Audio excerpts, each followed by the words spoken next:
જીવનની અંદર કોઈ એક વિષયમાં 100 માંથી 100 માર્ક્સ નહીં આવે તો ચાલશે, પરંતુ બાકીના વિષયમાં પાસિંગ માર્ક્સ મેળવવાનો પ્રયત્ન જરૂર કરો અને પાસિંગ માર્ક્સ આવી જાય એટલી મહેનત જરૂર કરો.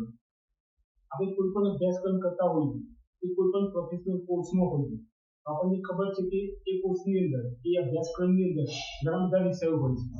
એ વિષયોમાંથી કોઈ એક વિષય આપણો મુખ્ય વિષય હોય છે અને એ મુખ્ય વિષયની અંદર આપણે મેક્સિમમ માર્ક્સ મેળવવાનો પ્રયત્ન કરતા હોઈએ છીએ અને કરવું પણ જોઈએ. આમાં ના નથી.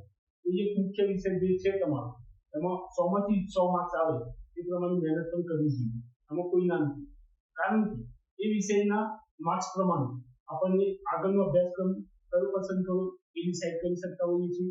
જીવનમાં નોકરી શું હશે, ધંધો રોજગાર કેવી રીતે કરી શકીએ, એ બધું એ મુખ્ય વિષયની પર ડિપેન્ડ હોય છે. સાચી વાત છે.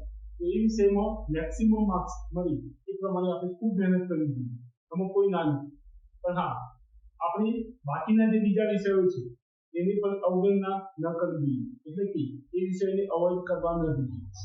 જો મુખ્ય વિષયની અંદર તમને 100 માંથી 100 માર્ક્સ મળશે અને બાકીના વિષયની અંદર તમારા પાસિંગ માર્ક્સ પણ નહીં હોય તો એ અભ્યાસક્રમના સર્ટિફિકેટમાં ફેલ લખેલું હોય છે.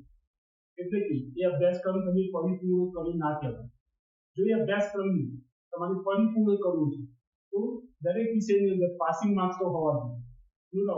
તમારા મુખ્ય વિષયની અંદર, તમારા મેઇન સબ્જેક્ટની અંદર 100 માંથી 100 માર્ક્સ લાવવા જોઈએ, પણ બાકીના જે વિષય છે એમાં એટલીસ્ટ પાસિંગ માર્ક્સ તો આવવા જોઈએ અને એટલીસ્ટ એ વિષયની અંદર આપણે પાસ થઈ જઈએ એટલી મહેનત તો જરૂર કરવી જોઈએ. જીવનની અંદર પણ કંઈક આવું છે. જીવનમાં ઘણા બધા વિષયો છે, આમાંથી કોઈ એક વિષય મુખ્ય વિષય હોઈ શકે. જેવી રીતે અત્યારના યુગમાં બધાનો મુખ્ય વિષય છે પૈસા કમાવા, વેલ્થ ક્રિએટ કરવી. નો ડાઉટ ખૂબ પૈસા કમાવા જોઈએ, ખૂબ વેલ્થ ક્રિએટ કરવી જોઈએ, આમાં કોઈ ના નથી. અને માટે ખૂબ મહેનત પણ કરવી જોઈએ. તમારી પાસે જે કેપેસિટી છે, તમારી પાસે જે તાકાત છે, જે કેલિબર છે, જે સ્ટ્રેન્થ છે, જે સ્કિલ છે, એ પ્રમાણે ખૂબ મહેનત કરો અને ખૂબ પૈસા કમાઓ, ખૂબ વેલ્થ ક્રિએટ કરો, એની કોઈ ના નથી. પણ હા, બાકીના જે બીજા વિષયો છે એને પણ અવોઇડ કરવા નથી. બાકીના બીજા વિષયોની હું વાત કરું તો શારીરિક સ્વાસ્થ્ય હોય, માનસિક સ્વાસ્થ્ય હોય, સામાજિક સંબંધો હોય, રિલેશનશિપ હોય, મિત્રો હોય, કુટુંબ હોય, પરિવાર હોય, આ બાકીના વિષયોને પણ અવગણના ન કરવી જોઈએ. એટલે કે અવોઇડ કરવા ન જોઈએ. નો ડાઉટ ખૂબ પૈસા કમાવો, ખૂબ વેલ્થ ક્રિએટ કરવી જોઈએ અને આપણી તાકાત પ્રમાણે આપણે એમાં પૈસા કમાવા જોઈએ. આપણી બેંક બેલેન્સ પણ એ લેવલનું હોવું જોઈએ, આપણી કેપેસિટી પ્રમાણે.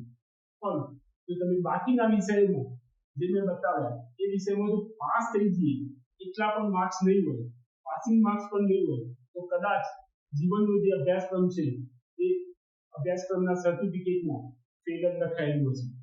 એટલે કે જો આ જીવન જે છે એ પરિપૂર્ણ રીતે, સાર્થક રીતે જીવીને જવું છે તો બાકીના જે વિષયો મેં કહ્યા એ વિષયમાં એટલીસ્ટ પાસિંગ માર્ક્સ કે પાસ થઈ જઈએ એટલી મહેનત ચોક્કસ કરવી જોઈએ અને એમાં પણ પાસ થઈ જઈએ એ પ્રમાણેની મહેનત કરવી અને પાસિંગ માર્ક્સ લાવવા જોઈએ.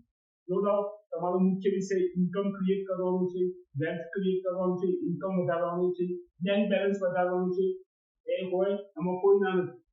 પણ એ મુખ્ય વિષયમાં જો 100 માંથી 100 માર્ક્સ આવશે અને બાકીના વિષયમાં જો તમારી પાસિંગ માર્ક્સ પણ નહીં હોય તો જેમ મેં કહ્યું એ પ્રમાણે તમારું જીવનની અંદર તમે ફેલ જ થયા હો.